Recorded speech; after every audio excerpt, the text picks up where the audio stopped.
నమస్తే. నేను మీ తేజ. పాకిస్తాన్ పరిస్థితి చాలా దారుణంగా ఉంది. రీసెంట్‌గా అమెరికాకి, ఇరాన్‌కి శాంతి చర్చలైతే పాకిస్తాన్‌లో నిర్వహించింది. అయితే ఏదైతే చర్చలు జరిగాయో ఆ హోటల్‌కి సంబంధించి బిల్ పే చేయలేదంట. ఈరోజు ఆ న్యూస్ అంతా కూడా వైరల్ అవుతుంది. పాకిస్తాన్ ఆర్థిక పరిస్థితి బాగోలేదని తెలుసు. కానీ ఇస్లామాబాద్‌లో చర్చలకి ఆహ్వానించి చర్చలు చేశారు. అవి కూడా విఫలమయ్యాయి. ఇప్పుడు పాకిస్తాన్ పరిస్థితి చూస్తే చాలా దారుణంగా ఉందని చెప్తున్నారు. క్లియర్‌గా తెలుసుకునే ప్రయత్నం చేద్దాం. మనతో పాటు మాట్లాడడానికి సీనియర్ జర్నలిస్ట్ తమ్ము బాలాజీ గారు. నమస్తే. నమస్తే. సో పాకిస్తాన్ ఏదైతే చర్చలకు ఏర్పాటు చేసిన హోటల్ ఉందో ఇరాన్‌కి, అమెరికాకి, ఆ హోటల్ బిల్ కట్టలేదు. సో ఎంతో ఖర్చయిందంటూ కూడా చెప్తా ఉన్నారు. అసలు ఎన్ని కోట్లు ఖర్చయింది? ఇప్పుడు పాకిస్తాన్ చుట్టూ చర్చలు ఎక్కువ నడుస్తున్నాయి. ఎందుకంటే ఎవరో ఊహించిన విధంగా యుద్ధాన్ని పాకిస్తాన్ ఆపిందని పాకిస్తాన్ చెప్పుకుంటుంది. అది కొంతవరకు వాస్తవం కూడా. పాకిస్తాన్ చొరవతోనే సీజ్ ఫైర్ కూడా ప్రకటించారు. అంటే ఇరాన్ ఒప్పుకోకపోయినా పాకిస్తాన్ చైనా వెళ్ళి చైనా ఫారెన్ మినిస్టర్ని, Pakistan foreign minister plus deputy PM Ishaq Dar వెళ్ళి కలవడం, చైనా కూడా ఇరాన్ని ప్రెజర్ చేయడం, ఈ విషయాన్ని ట్రంప్ కూడా ప్రకటించాడు. చైనా కూడా పాకిస్తాన్ ఇరాన్ని ఒప్పించడంలో చైనా పాత్ర ఉందని స్వయంగా ట్రంప్ కూడా చెప్పాడు. ఈ రకంగా పాకిస్తాన్ కొంత ప్రెస్టేజ్ పెరిగింది. ఇండియాలో కూడా పాకిస్తాన్ చూడు బ్రహ్మాండంగా డిప్లొమసీలో చాలా ముందు ఉంది, ఈ మీడియేషన్ ఇండియా కదా చేసి ఉండాలి, ట్రంప్ కదా మోడీ కదా చేసి ఉండాలి అనే కంపారిజన్స్ కూడా మొదలైనవి. అయితే చర్చలు ఊహించిన విధంగా ఒక్క రోజులోనే తొస్సుమన్నాయి. 21 గంటలు చర్చలు జరిగారు. ఏమీ దాంట్లోంచి రిజల్ట్ రాలేదు. అందరూ వెనక్కి వచ్చేసారు. సో పాకిస్తాను ప్రయత్నాలు ఫలించకపోగా పాకిస్తాన్ మీద ఇప్పుడు ఏదైనా ఒక ఫంక్షన్ అయిపోయినాక మనకి నొప్పి తెలుస్తుంది. ఒక పెళ్లి జరిగినాకే ఆ పెళ్లి చేసిన వాళ్ళకి పెయిన్ ఇప్పుడు తెలుస్తుంది. పెళ్ళంతా అయిపోయి బిల్లులు కట్టాలి, క్లీనింగ్ వ్యవహారాలు, ఎవడెవడో వచ్చి డబ్బులు అడుగుతుంటాడు, అప్పుడే నీకు నొప్పి తెలుస్తుంది. అంతవరకు అంతా హ్యాపీగానే ఉన్నట్టే ఉంటుంది. గ్రాండ్గా చేశారు, ఫుడ్ బాగుంది, అవన్నీ చెప్తుంటారు. కానీ అన్నీ అయిపోయినాక బిల్లులు ఇచ్చేటప్పుడే మనకి పెయిన్ అనేది తెలుస్తుంది. అలాగే ఇప్పుడు పాకిస్తాన్ పరిస్థితి ఏంటంటే హోటల్కి కూడా బిల్లు కట్టలేని పరిస్థితి అనేది వార్తలు వస్తున్నాయి. సో ఆ హోటల్ ఏంటి, అసలు ఎంత అయింది దీనికి అంటే అది అగాఖాన్ డెవలప్మెంట్ నెట్వర్క్ అనే వాళ్ళకి సంబంధించిన హోటల్ సిరేనా దాని పేరు. అందులో ఈ చర్చలు చేశారు. సో వాళ్ళందరికీ గదులు మొత్తం బ్లాక్ చేసేసారు. హోటల్ ఇంక బయట వాళ్ళకి ఎవరికి 4-5 రోజుల పాటు బయట వాళ్ళకి లేదు. హోటల్ అంతా పాకిస్తాన్ ప్రభుత్వ కంట్రోల్లోకి వెళ్ళిపోయింది. అంటే 4-5 రోజుల పాటు దాని మొత్తం బిల్లులు పాకిస్తానే కట్టాలి. దాంతోపాటు 10,000 మంది సెక్యూరిటీ అధికారులను ఉపయోగించారు పాకిస్తాన్. ఇస్లామాబాద్ను మొత్తం సీజ్ చేసేసారు. అన్ని రూట్లు క్లోజ్ చేసేసారు. ఇస్లామాబాద్కి వెళ్ళే అన్ని రూట్లని క్లోజ్ చేసేసి మొత్తం కంట్రోల్లో. ఎందుకంటే చాలా వైస్ ప్రెసిడెంట్ వస్తున్నాడు. అమెరికా వైస్ ప్రెసిడెంట్ అంటే వెరీ ఇంపార్టెంట్. సో ఎప్పుడో 2011లో పాకిస్తాన్కి అమెరికా వైస్ ప్రెసిడెంట్ వెళ్ళాడు. 20 ఏళ్ళ తర్వాత ఫస్ట్ టైము మళ్ళీ వైస్ ప్రెసిడెంట్ వెళ్తున్నాడు. సో అందుకని చాలా ఇంపార్టెంట్. అట్లాగే ఇరాన్ సంబంధించిన మొత్తం టీము 71 మంది ఇరాన్ నుంచి వెళ్ళారు. వాళ్ళందరినీ ఇజ్రాయెల్ ఎక్కడ అటాక్ చేసి చంపేస్తుందో అనేది కూడా పాకిస్తాన్కి భయం ఉంది. అందుకని full security.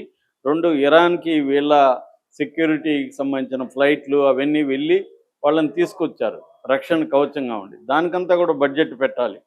So లాజిస్టిక్స్కి, management, food, hotel గదులు, ఇలాగా అనేక వాటికి డబ్బులు పెట్టాల్సిన పరిస్థితి ఏర్పడింది. దాంతోపాటు మీడియా కోఆర్డినేషన్, దాదాపు 15 కంట్రీస్కి సంబంధించిన ఇంటర్నేషనల్ మీడియా వాళ్ళందరికీ మళ్ళీ వీళ్ళే చూసుకోవాలి, వాళ్ళ వసతులు, వాళ్ళ వ్యవహారాలంతా.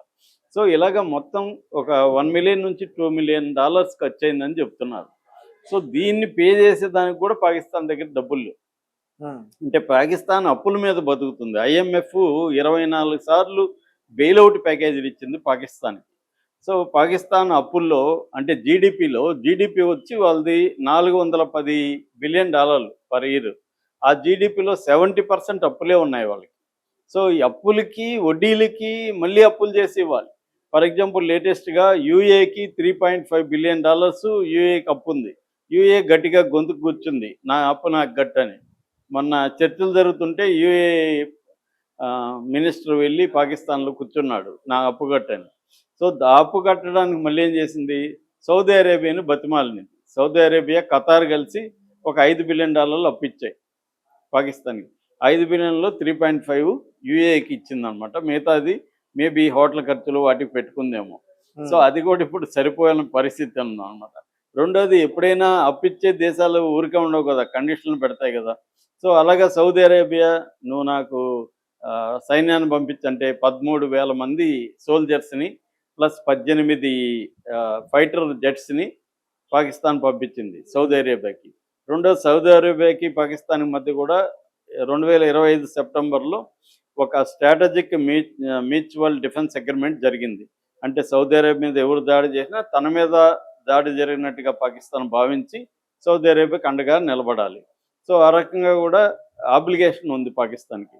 సో ఓవరాల్గా పాకిస్తాన్ ఆల్రెడీ దివాలా తీసే పరిస్థితిలో ఉంది. ఇందాక చెప్పినట్టుగా 70% జీడిపిలో అప్పు ఉంది. ఆ తర్వాత వాళ్ళ ఇన్ఫ్లేషన్ రేటు కూడా 7.25 ఉంది. అన్ఎంప్లాయ్మెంట్ రేటు 7 ఉంది. తర్వాత గ్రోత్ 3.6 ఉంది వాళ్ళది. చాలా స్లో గ్రోత్ ఉంది. సో ఓవరాల్గా అక్కడ ఎనర్జీ క్రైసిస్ ఉంది, ట్యాక్స్ కలెక్ట్ కావట్లేదు, నిత్యావసర వస్తువుల రేట్లు పెరిగిపోయినాయి, పెట్రోల్ 458, డీజిల్ 520 ఆ స్థాయిలోకి వెళ్ళిపోయినాయి. సో ఇంకా నిత్యావసర వస్తువులు ఇవన్నీ కూడా నేను చెప్పినాను, కోడిగుడ్డు 17 రూపాయలు, 20 రూపాయలు అయిపోయింది. ఇలాగా మొత్తం గందరగోళమైన పరిస్థితి. ఇక పవర్ బిల్లులు అయితే 20,000 నుంచి 25,000, 30,000 కూడా పవర్ బిల్లులు ఒక మిడిల్ క్లాస్ హౌస్కి వస్తున్నాయి అక్కడ. సో ఈ రేంజ్లో ఎకనామిక్ క్రైసిస్ ఉన్నప్పుడు ఇది వీళ్ళకి అవసరమా, ఇది వీళ్ళకి సంబంధం ఏంటి అన్న చర్చలు ఇప్పుడు వస్తున్నాయి. అంటే ఒక హోటల్ కూడా బిల్లు కట్టలేని పరిస్థితి.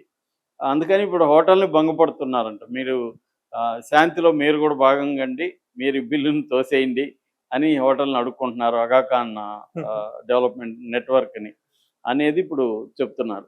కానీ ఇప్పుడు మళ్ళీ కొత్తగా ట్రంప్ ఏం చెప్తున్నాడు, మళ్ళీ రెండో విడత చర్చలు జరగబోతున్నాయి, అది పాకిస్తాన్లోనే.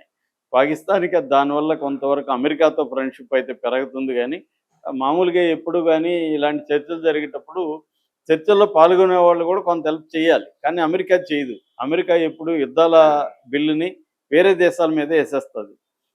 గతంలో కూడా ఇరాక్ ఇరాన్ వారు జరిగినప్పుడు కూడా అమెరికా బిల్లులని గల్ఫ్ దేశాల మీదకి, ఇరాక్ మీదకే వేసింది. ఇప్పుడు కూడా గల్ఫ్ దేశాల మీదకే యుద్ధ బిల్లుని వేయబోతుందని భయం ఉంది.